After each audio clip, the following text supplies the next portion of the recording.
Hello everyone, कैसे हैं आप सब। मैं उम्मीद करता हूं कि बहुत अच्छे होंगे और अपनी पढ़ाई को बहुत अच्छे से कर रहे होंगे। मैं Akash Kumar Bhadana ICT virtual classroom में आपका बहुत बहुत स्वागत करता हूं मेरे प्यारे बच्चों। जैसा आपको पता है मेरे प्यारे बच्चों, बेसिकली हमारे आपका 12th क्लास है और 12th क्लास में हम लोग देख रहे हैं हिस्ट्री। और हिस्ट्री के अंतर्गत हम लोग आपका पढ़ रहे थे एक साम्राज्य की राजधानी विजयनगर, चैप्टर नंबर 7 को हम लोग आपको देख रहे हैं। क्लियर है? तो कल हम हजार राम मंदिर की जो आपकी मूर्ति कला थी हम उन पर बात कर रहे थे। तो कल हमने शुरू करा था आपका कहां से, हमने महाडिब्बी भी पढ़ ली थी। तो कल बेसिकली हमने जो है शहरी संरचना को हमने पढ़ लिया था और शहरी संरचना के बाद हमने शुरू किया था राजकीय केंद्र के बारे में। ठीक है, तो हमने राजकीय जो आपका केंद्र है हमने उसको देख लिया। उसके बाद महानवी डिब्बी को देखा। ये महानवी डिब्बी क्या है? बहुत जगह तो इसको आपका विजयदशमी कहा गया, कहीं पर नव दुर्गा की जो पूजा है और उसके रूप में इसका उल्लेख मिला। क्लियर है? क्या मिला इस रूप में? कहीं इसको आपका सभी मंडपों के रूप में देखा गया। ठीक है, महाडिब्बी का एक अलग अलग रूप में दिखाया गया। इसको 10 दिन का त्योहार माना, किसी ने दशहरा माना, किसी ने इसको दुर्गा पूजा, तो किसी ने नवरात्रे या महानवी के, महानवमी होती है, नवमी जिसको आम भाषा में कहते हैं, वो नवमी के रूप में माना। तो ये सारी चीजें हम लोग इसमें आपका देख रहे थे और इनकी बात भी कर रहे थे कि महानवी क्या होती है, किस प्रकार से है। ये सारी चीजों पर हम लोगों ने गौर करके बात करी। इतना हम लोग देख चुके थे। पहले मुझे बताइए, यहाँ तक किसी कोई डाउट, कोई क्वेरी है किसी बच्चे की? आप एक बार देख लीजिए, फिर आगे बढ़ रहे हैं। किसी को डाउट, किसी कोई क्वेरी हो तो मेरे प्यारे। महानवी को आपने समझ लिया, डिब्बी को। आगे बढ़ रहे हैं, इसमें देख रहे हैं और देखिए किस प्रकार का ये आपका जो कमल महल है उसका रेखा, एक चित्र, एक खाका हमको दिया गया है। ठीक है, ये हमको देखना है। चलिए आगे बढ़ रहे हैं, कैसे आगे बढ़े? चलिए आगे बढ़ जाते हैं। और कल हम इतना मैकेंजी द्वारा स्थापित आपके कमल महल हाथियों का अस्तबल को हम लोग देख चुके थे। कल हमने इसके बाद देखा था हजार राम मंदिर की दीवार मूर्तियों पर कैसे आपका देवी देवताओं की या फिर आपके जो पशु हैं उनका चित्रांकन किया गया था, जबकि गर्भगृह में मूर्ति नहीं थी, दीवारों पर चित्रांकन था। और हमने कल मदुरई के सभा का जो आपका मंडप का अंदर भाग का जो आपका मेहराब है, ये है मेहराब। ये जो है ना बेटा, ये मेहराब है। ये जो कट से लग रहे हैं ना, हम इसको बोलते हैं मेहराब। ये देख रहे हैं, ये मेहराब है, ये मेहराब के रूप में दिखाया गया है, ऐसा इसको हम देख रहे हैं। क्लियर है? इसके बाद हम चलते हैं धार्मिक केंद्र पर अपनी चर्चा करते हैं। धार्मिक केंद्र क्या है, क्या उसकी चीज है? राजधानी का चयन, धार्मिक केंद्र राजधानी का चयन। अब हम तुंगभद्रा नदी के तट से लगे लोगों के चट्टानी उत्तरी भाग की और ध्यान केंद्रित करते हैं। स्थानीय मान्यताओं के अनुसार ये पहाड़ियां रामायण में उल्लेखित बलि और सुग्रीव के वानर राज्य की रक्षा थी। क्या थी? वानर राज्य की रक्षा। अन्य मान्यताओं के अनुसार स्थानीय मातृथ देवी पंपा देवी ने पहाड़ियों में विरूपाक्ष जो राज्य संरक्षक के देवता तथा शिव का एक रूप माना जाता है से विवाह करने के लिए तप किया। किसने? पंपा देवी ने। किससे? शिव से विवाह। आज तक यहाँ विवाह विरूपाक्षी मंदिर में हर वर्ष धूमधाम से आयोजित किया जाता है। इन पहाड़ियों में विजयनगर साम्राज्य के पूर्वकालिक जैन मंदिर भी हैं। क्या केवल ऐसा नहीं है कि आपका हिंदू धर्म की चीजें हैं, नहीं, इसमें जैन का भी मंदिर है, जैन के मंदिर भी मिले हैं। दूसरे शब्दों में यहाँ कई धार्मिक मान्यताओं से संबंधित है। केवल और बहुत सारे धार्मिक ऐसी मान्यताएं रिलीजियस हैं जो उनसे जुड़ी है आपकी चीजें हैं। चालुक्य, होयसला, चोल वंश तक कहा जाता है। आमतौर पर शासक अपने आप में ईश्वर से जोड़ने के लिए मंदिर निर्माण को प्रोत्साहन देते हैं। कैसे देते हैं? मंदिर निर्माण को पाप का प्रोत्साहन देते हैं। बहुत सारे शासक ऐसे हैं, खास कर उनमें बात हुई है आपका, कुछ ऐसे शासक रहे हैं जैसे चोल हो गए, होयसाल हो गए, चालुक्य हो गए। ये कौन है? बादामी के। और पहलव और पल्लव जिनको हम कहते हैं, इन लोगों ने मंदिरों के विकास में बहुत बड़ा योगदान दिया है। एक अपनी आय का अच्छा खासा इन्होंने खर्चा मंदिरों की भव्यता को बनाने में किया है। चाहे गोडचोलपुरम का मंदिर देख लीजिए, बृहदेश्वर मंदिर देख लीजिए, आपका तंजावुर का, क्लियर है। और बहुत सारे ऐसे आपके मंदिर हैं जिनको आप देख सकते हैं दक्षिण भारत में, ठीक। और जो ये दिखाते हैं कि उस समय के राजाओं ने अपनी उत्कृष्ट कला को आपका प्रदर्शन करने के लिए एवं उनकी नजर में धार्मिक महत्व क्या था उसको दिखाने के लिए भी उन्होंने मंदिरों का निर्माण करवाया था। अक्सर देवताओं को व्यक्त करना अथवा अव्यक्त के रूप में राजा से जोड़ा जाता है। कैसे है? और व्यक्त और अव्यक्त रूप में राजाओं से जोड़ा जाता है, ये हम देखते हैं, ठीक।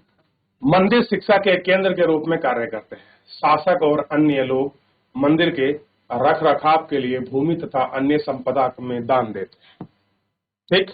ऐतवत मंदिर महत्वपूर्ण धार्मिक सामाजिक सांस्कृतिक तथा आर्थिक रूप का केंद्र के रूप में विकसित हुआ, ठीक। और शासक की दृष्टि से क्या है? शासक की दृष्टि से मंदिरों का निर्माण, मरम्मत व रखरखाव अपनी सत्ता, संपत्ति, निष्ठा के समर्थन और मान्यता के लिए महत्वपूर्ण थे। कैसे था? इन सभी चीजों के लिए आपके महत्वपूर्ण थे।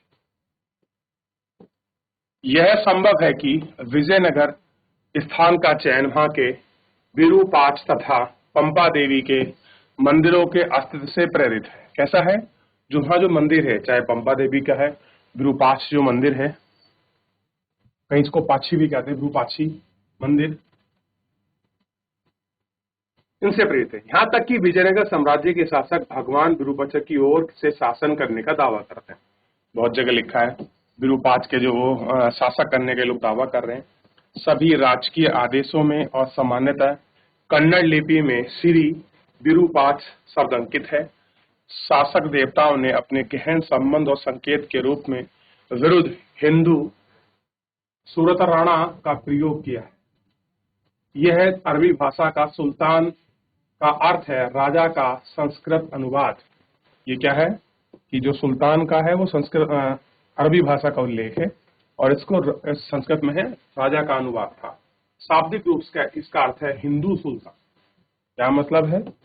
हिंदू सूरत राणा, इसका मतलब है हिंदू सुल्तान, ठीक। विजयनगर के शासकों ने पूर्वकालिक परंपराओं को अपनाया और उनमें से नवीनतम लाए, उन्हें आगे विकसित किया। फिर राजकीय प्रकृति मंदिर मूर्तियों को प्रदर्शित किए जाने और राजाओं के मंदिर की यात्राओं के महत्वपूर्ण राजकीय अवसर मानने जाने के लिए जिन साम्राज्यों को महत्वपूर्ण नायक भी थे उनके साथ वो चले जाते। कैसे हैं? उन सबको उन्होंने आपका देखा।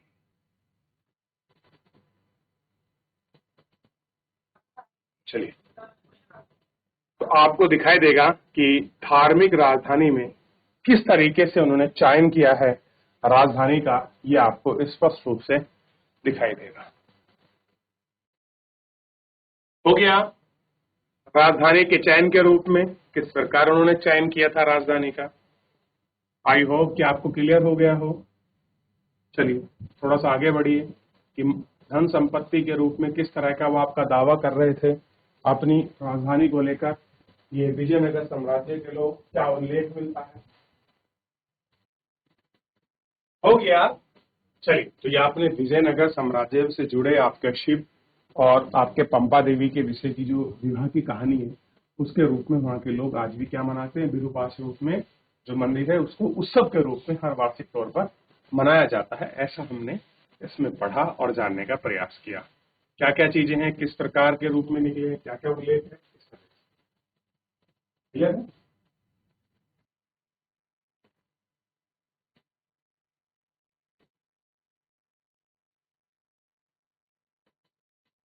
अब देखिए, आकाश से लिया गया विरूपाक्ष मंदिर का दृश्य है। देख सकते हैं कितना अच्छा आपका दृश्य है। जैसे आपके ड्रोन से फोटो नहीं खींच लेते, उसी को कहते हैं आकाश से लिया गया दृश्य। देख रहे हैं आप?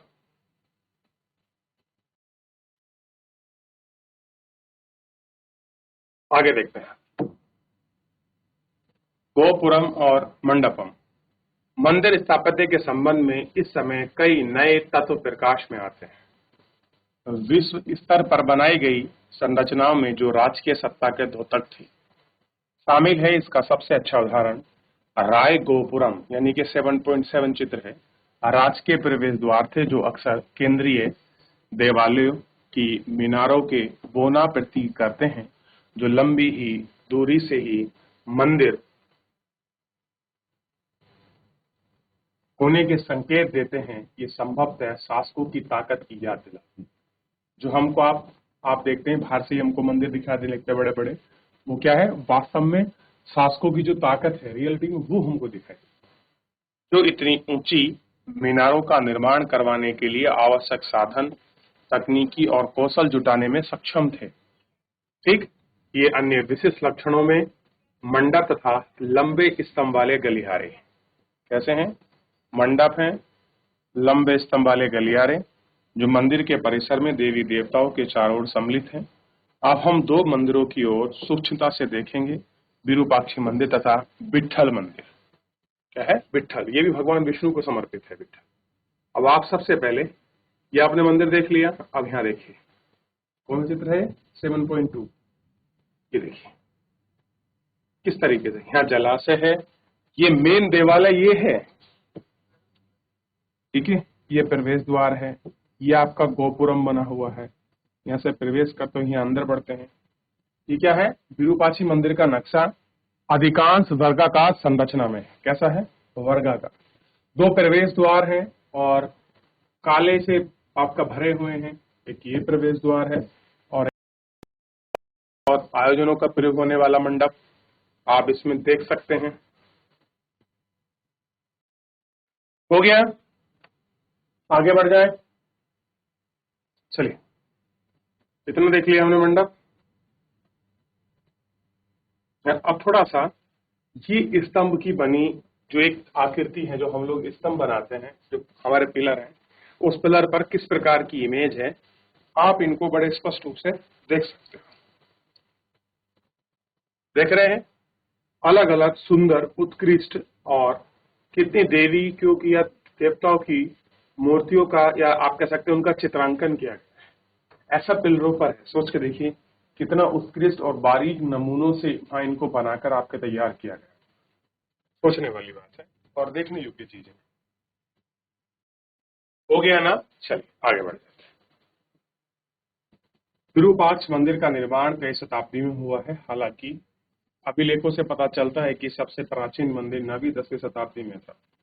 विजयनगर साम्राज्य की स्थापना के बाद कहीं अधिक बड़ा किया गया है। मुख्य मंदिर के सामने बना मंडप कृष्णदेवराय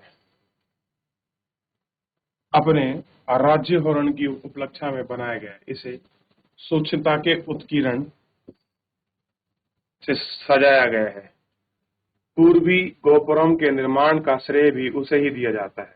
इन परिधानों का अर्थ है कि केंद्रीय देवालय में पूरी परिसर की एक छोटे भाग तथा सीमित रह गया है। कैसा है? छोटा भाग है और उसकी की क्या है आपका सीमित। ये हमें देखने की जरूरत है। क्लियर है?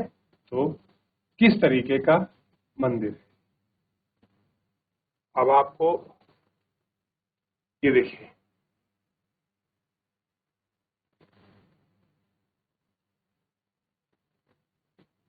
ये विट्ठल देव मंदिर के रथ है।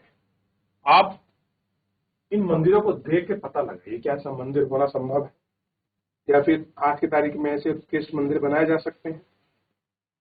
सोचिए एक बार। हो गया?